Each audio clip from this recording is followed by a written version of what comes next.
Zagabon, who is one of the founders of Azuki, came out on Twitter yesterday and posted this blog in which he basically says, which was all new information, that he is also a founder behind 3 other projects that are no longer being supported by a dev team.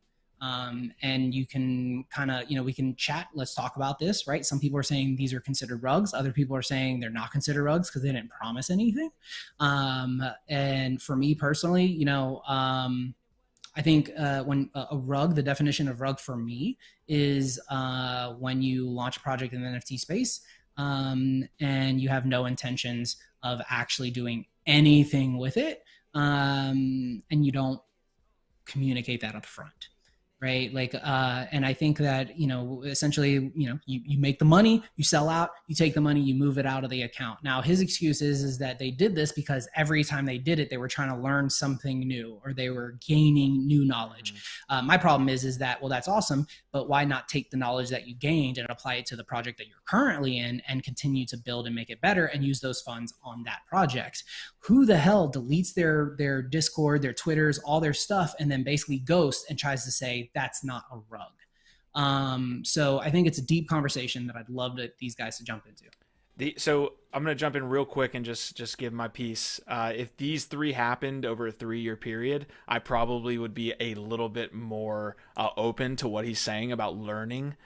These 3 projects probably happened in the span of 1 year. To a couple, maybe. I don't even know the timeline. I think they were like in 6 months, bro. Yeah. And then when you look at, like, there was a picture of the, yeah, dude. And there was a picture of like the post that he made on whatever website he used to get the artist. And he's like, basically from day one, he was like, we've got 3 different NFT projects and we want them knocked out. And every project he was giving the artist 2 weeks to knock out the entire project.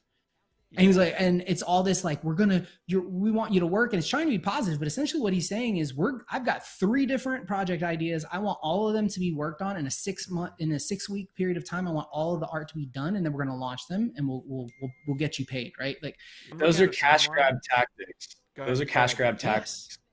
Well, I just want to say if you're actually building a quality product and you put any value behind the art or the artist or the project whatsoever, that's not how you build, right? So those are very clearly just what you told me. Again, I don't know where that's even coming from, but just based on what you said, those are cash grab tactics in my book.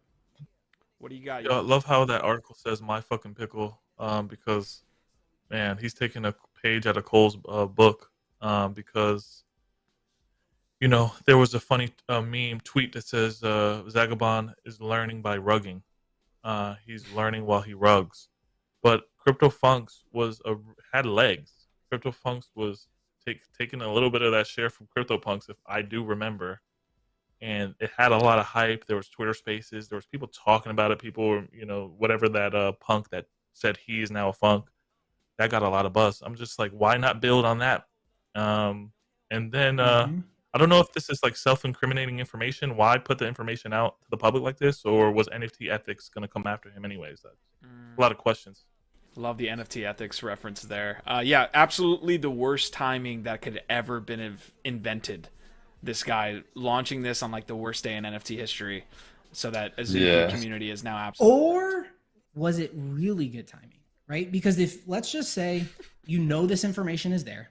You plan on getting this information out at some point, right? And let's just assume that nobody like blackmailed him and was like, yo, I'm going to put this out, because we all know that that's how Zach works. That's how NFT ethics work. They give these people a chance to put it out themselves. And if they don't, then they blast them. So it does feel like it could have been one of those situations, but let's just say that wasn't the case. I did see a really compelling point for dropping this information when the entire market is bleeding. Right? Because it's like, this is probably something that if you say this a week ago, your shit drops 15 ETH and nobody looks back, right? Like right now, it looks like, hey, it's just part of the market dump in general, right? Like, and hopefully you're curbing how badly it affects your project overall. The fear that I have now is that all of these previous projects, they kind of get to that point, and he says it, right? Where it was clear to them that the projects no longer had viability, so they abandoned them. Well, what happens now when the floor is 10 ETH less than it was a week ago, and everyone's footing it? Do they just say, oh, well, we're done. We did 2 huge raises. We've made millions. Like, let's just disappear?